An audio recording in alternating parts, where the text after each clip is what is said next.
Hi, everyone. Welcome back to another episode of Tech It Simple. In today's video, I'm going to show you how to download Bible app on your Android device. Keep watching the video till the end.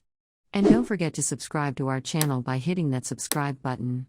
Also press the notification bell icon so that you will never miss another update from us.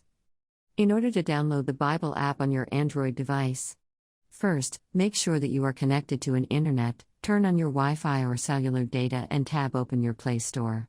After you are connected to one, go to the search box at the top and type in Bible app and make a search. At the very top you should be able to see an application that says YouVersion Bible app. Give it a tap and see further information about the application.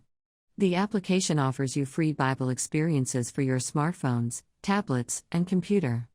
Simply tap on the install button to begin the downloading process in order to get it downloaded on your Android device. Once you're done with the download, you'll be able to see an open button popping up. Tap it on to launch the app open.